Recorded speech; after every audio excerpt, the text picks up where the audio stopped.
Toby brought Henrietta to the top station.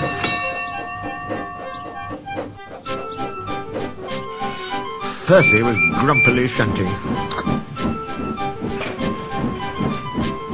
"Hello, Percy," he said. "I see Daisy's left the milk again." "I'll have to make a special journey with it, I suppose," grumbled Percy. "Anyone would think I'd nothing to do." Toby pondered the problem. "Tell you what," he said at last. "I'll take the milk. You fetch my trucks." Their drivers and the station master agreed, and both engines set off. They thought it would be a nice change. Percy trundled away to the quarry.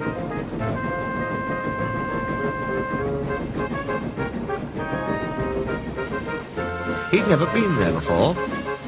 "It's steep," he thought, "but I can manage. Trucks don't dare to play tricks on me now." He marshalled them in a lordly way. "Hurry along there," he said, and bumped them as they dallied. The trucks were annoyed. "This is Toby's place," they grumbled. "Percy's got no right to poke his funnel up here and push us around." They whispered and passed the word. "Pay Percy out." At last they were all arranged. "Come along," puffed Percy sharply. "No nonsense." "We'll give him nonsense," giggled the trucks. But they followed so quietly that Percy thought they were completely under control. They rumbled along the twisty line till they saw ahead the notice saying, "All trains stop to pin down brakes." "Peep, peep, peep," whistled Percy. "Brakes guard, please." But before he could check them, the trucks surged forward. On, they cried. Percy, taken by surprise, couldn't stop them, and in a moment they were careering down the hill. "Help, help," whistled Percy. The man on duty at the street crossing rushed to warn traffic with his red flag, but was too late to switch Percy to the runaway siding. A slow-moving cockerel lost his tail feathers as Percy thundered across, but Percy couldn't bother with him.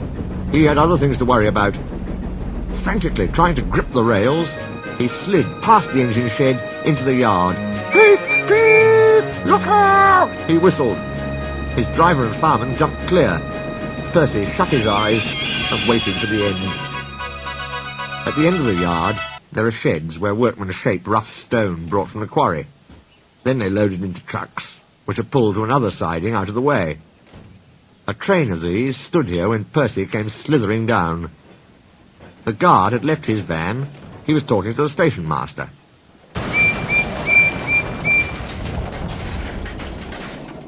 They heard frantic whistling and a splintering crash. They rushed from the office. The brake van was in smithereens. Percy, still whistling fit to burst, was perched on a couple of trucks, while his own trucks were piled up behind him.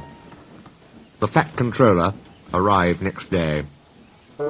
Toby and Daisy had helped to remove most of the wreckage, but Percy still stood on his perch. "We must now try," said the fat controller crossly, "to run the branch line with Toby and a diesel. You have put us in an awkward predicament." "I'm sorry, sir."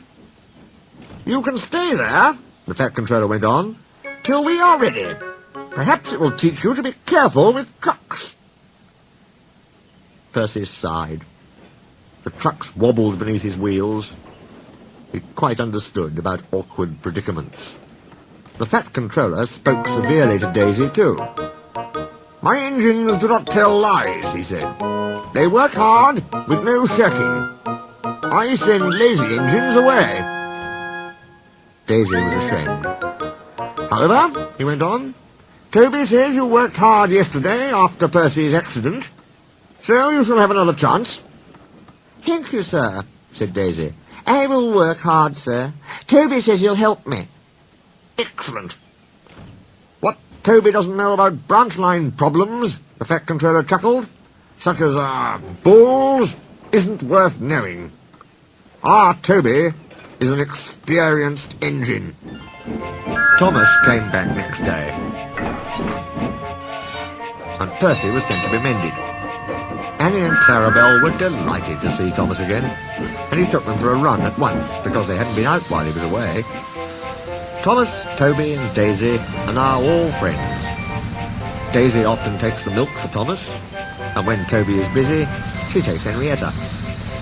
Toby has taught Daisy a great deal. She shooed a cow off the line all by herself the other day. That shows you, doesn't it?